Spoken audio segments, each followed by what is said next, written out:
Hello guys, and welcome back to my YouTube channel. Thank you for tuning in. If you're new here, welcome. My name is Tolulope. I film about faith, marriage and lifestyle from Lagos, Nigeria. And if you're not subscribed to the channel, what are you waiting for? Please click the subscribe button and join the Team Solutions family. I am sure that you'll be blessed on this channel. Thank you. And I'm looking forward to you being a part of this YouTube family. You guys get the picture. So today's video, as you can tell by the title, is an interesting one for me because I feel like I know a little teeny bit about this topic. I was in the office one day, one random afternoon, and some of my colleagues are talking about, no, you should tell him this about your past, you shouldn't tell him that about your past. I actually say a lot of chick and girl stuff in my office, right? Because there are a lot of young people there. So I'm like, I was not in the conversation, but in my cubicle I'm just like, that would be something very interesting to discuss on YouTube. So I decided to share it on here. Shall we get into it? So before we even get right into the details of what you should and shouldn't tell him about your past, I like to say that the word of the Lord tells us that if any man be in Christ is a new creature, all things are passed away and everything is new. So every waking morning, the mercies of the Lord are new every morning. Now, that is not to say that we sin today and say His mercy will be new tomorrow, but because the word of the Lord also says that, are we going to continue in sin and expect grace to abound? God forbid. But I mean, we all have the past, growing up, being an adult, trying to figure out this life. A lot of us are falling by the wayside. A lot of us have made mistakes and stuff like that. And when it comes to boy-girl matter, it's always dicey, like, okay, I feel like the most popular one is, do I tell him about an abortion before? Do I tell him that how many people I've slept with before? Do I tell him the number of people I've slept with before? Do I tell him details of, my past sexual life? Do I tell him details of my past relationships? Things like that. Now, this video is mainly for relationship and marriage based scenario, because I'm like, somebody might be wondering, what should you tell your boss about your past? No, this is like for like romantic partners, so to speak. So it is very important to know who you are in Christ Jesus right now, and also know that your past does not define you. Even though it's a part of who you are, you cannot run away from your past. It's still your past. I feel like it is important to own it, heal from it and own it, and that is what will make you a part of who you are, even though it doesn't define you. It's not something to shy away from. Healing comes with acceptance, so it's something you want to own up to. I know that, yes, I went through this, I can own it. If it was a mistake or something that has to do with a scenario that God doesn't approve of, I know that I am forgiven of the Father. It is very important to know that. Also, I feel like it is very important to heal from your past before discussing it, be it with mentors, be it with people, be it with somebody you want to date. It is important. If not, you're going to turn your life to a pity party. People are going to look at you like, okay, you've done that. But if it's something that you've healed from, then that way you won't have clarity. You know who to trust with that kind of information. You know if this person you're with deserves to know that bit about you and things like that. So it's important to really, heal from your past. Don't just jump into, oh, you're going to talk about it right now. You want to tell this person about it right now, if that makes sense. So having said that, understanding that you're forgiven, understanding the need to heal, understanding who you are, understanding that grace and love covers a multitude of sin, and knowing that this situation or this circumstance that happened to you is not who you are, does not define your person. We can now talk about in specifics, what to say, who to say to, when to say it. So let's jump right into that. So typical scenario, yes, now you know that you're loved, now you know you're forgiven, now you know that you are a brand new person, but you now meet this guy. Typical scenario, you meet this loving, beautiful baby boy in quotes, like a nice, caring man. And I'm going to talk from a woman's perspective because it's easy to relate to. So for me, You meet this guy who is honest. What was that? You meet this guy who is honest, you know, he's open, he likes you, he does things for you, he's God-fearing. And on that note, I am going to even start by saying that somebody who is a God-fearing man will not judge you by your past. And I mean that in every sense of it. It's like a real God-fearing man will not look at you and say, okay, you've had an abortion before, go by. Just because of that. You know, there might be other reasons. Maybe you have some more character flaws you need to work on. Maybe you're not respectful. Maybe, you know, you're not clean, you're not neat. Maybe, like, there can be other reasons. But judging you solely because, you know, of the things that you have opened up to him about your past, then you begin to question if he has also received forgiveness from the Father himself. But that's not really the point here, you know. As I was saying, so you meet this God-fearing nice guy and you guys are rolling along or eating war, like your matters are entering into each other, you enjoy each other's company, your values match, you know, your friends and stuff like that. How do you know specifically what to tell him? How do you know that, okay, case in point, you slept with 10 people? How do you know if you're supposed to mention the figure? The first thing I'd like to say is this. The Bible says that even a fool, when he keeps quiet, is considered wise, you know.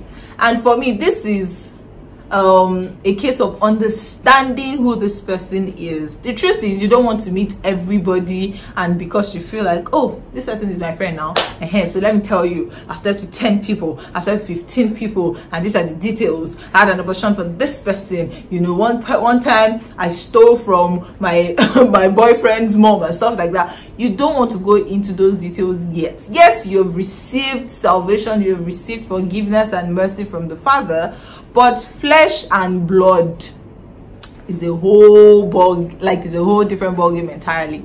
So wisdom is profitable to direct. I think that is this point, you know. You don't want to be a talkative. It's very important to let time help you in dictating what you can say, when to say it, how to say it, and who to say it to. So you don't want to be a talkative. Make sure that you apply wisdom in deciphering, that's the word, in knowing. English is not my first language, please in knowing, you know, who to say something to. So basically, just don't be a talkative. Study this person you're with. You guys might even be dating already. Now, there is no rule that says that you have to tell somebody all the details about you before dating or before cutting. That is what those things are for, you know.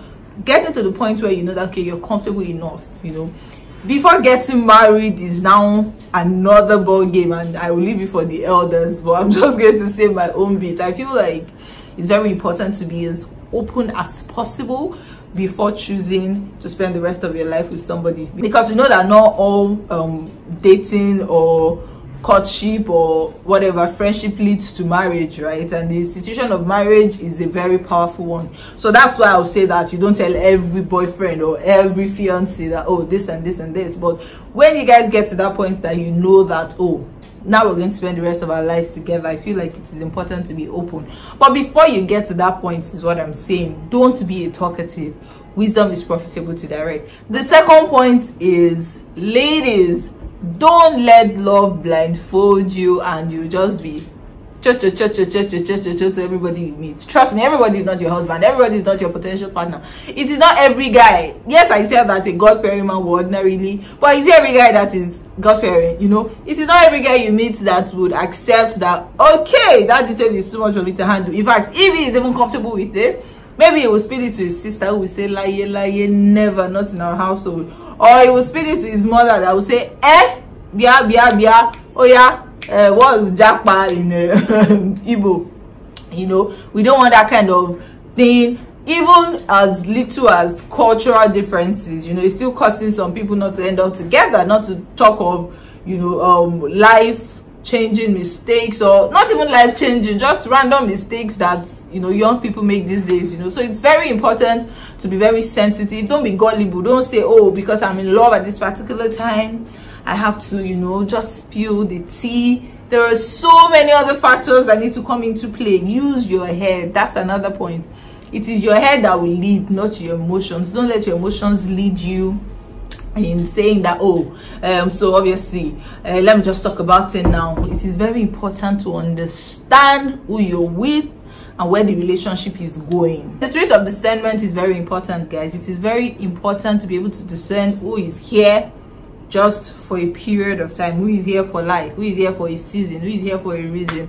It is very important. The word of the Lord says to be wise, to be gentle as a dove, and to be wise as a serpent. And this is, I feel like if there's going to be a foundational scripture for what I'm talking about, this is it. So in the midst of knowing that you don't want to just go and be jabbering or talking like a talkative to everybody you meet about things you've been through in your life, at the same time, wisdom will tell you, what is wisdom really? Knowing the difference in time, you know, knowing that, okay, this is the time I need to let this person know.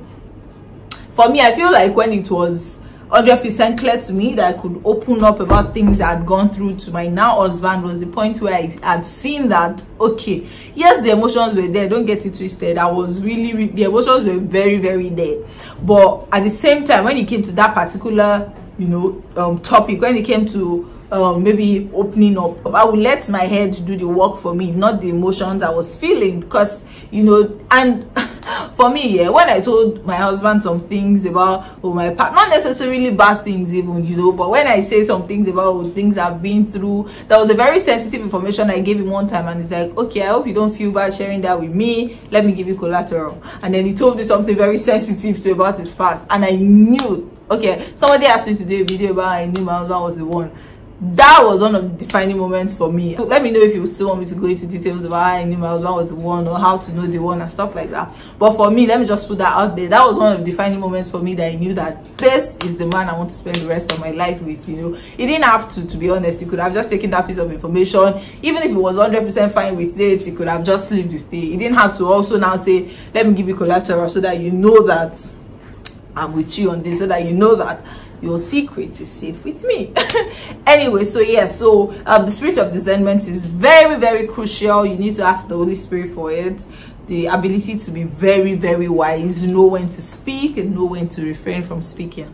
The truth is, even with all of this, there is that 100% assurance that, oh, now I know that this is a person for me. Because as much as you might even know a man, even while I told my husband, even when I said I used my head and stuff, there was no 100% assurance that this person will now take me as I am right now, or this person would be fine with the information I am giving, or this person will, you know, just move on like I even never said it. But in the midst of all those uncertainties, you know, I knew that I was talking to my friend. So I knew that even if we don't end up together, I will not wake up one morning and hear this bit of information that I have chosen to keep personal. I've chosen to, you know, not share with the whole world. I will not go and hear it from his sister's mouth, or I'll not go and hear it from, you know, his best friend's mouth. I knew that, you know, this was a friend that had my best intentions at heart, and that's another thing to look out for. So as much as there is no 100% assurance that he might not jackpot, it is important to know that this person will not use this bit of information against me. So even if life, other things happen and we don't end up together, you're not going to use my information about me. One day I will not be contested to become president. You now bring it. Our president did not go to school or did not finish right. Sorry. Anyways, so always just understand at every point in time who you're dealing with, because these things are not cast in stone. Really, you can tell one man that maybe in somebody's family they don't used to give birth until the age of 40. You can say that to a man and he's fine with it. It's not cast in stone, to be honest. You don't know, you would tell that to jackpot. You don't, that would jackpot, for the sake of those that are not Nigerians watching me, jackpot is like run away, flee, something like that. Because these things are not cast in stone. You don't know which bit of, it might even be something that you don't think is a big deal, that a guy will hear and decide not to be with you, you know. So it's just very important to know who you are dealing with at every point in time. Somebody that won't hurt you with any piece of information that you give him. So yes, I just thought I'll put out there, those are the foundational things really that can guide you. Because trust me, I'm not going to sit here and say that, oh, it is important. You have to 100% mention it, you know. But I feel like the person who really deserves you, the person who really deserves you, would not judge you by your past, because guess what? God is not judging him by his past. And if anybody cannot take you at your worst or take you with what you've been through, they definitely do not deserve the good person or the new you. Please run with that, and I pray that the spirit of discernment, because it's very important, that's the only thing that can guide you. The spirit to know that, okay, if we don't end up together, go, this person I'm confiding in will not use this information to hurt me, or will not use it against me, you know. It's very important. So I pray that spirit of discernment will fall on us, more and more of it, more and more of God's wisdom in the name of Jesus. Please let me know what your take on this is, because it's not like I'm an expert on this, but I'm just saying based on what worked for me. I'm blessed that I found a man who I can talk to, open my heart to 100%. But at the same time, I didn't just land there, you know. These are some of the things I think I did, knowing when to talk, knowing what I was dealing with, and first and foremost, like I said earlier, knowing who I am right now in Christ Jesus. Yes. So I hope that you have been blessed with this video, and thank you so much for watching. Don't forget to subscribe and join the Team Solutions family. I'll see you guys in the next one. Bye. Is a new creation. Which one? Creation.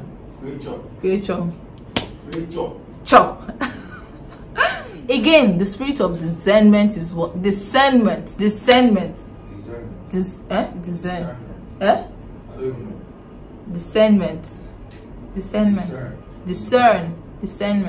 I would let my head lead. When it came to opening up, when it came to opening up, I would let my head lead. In the midst of all those what's it called now? In uncertainty.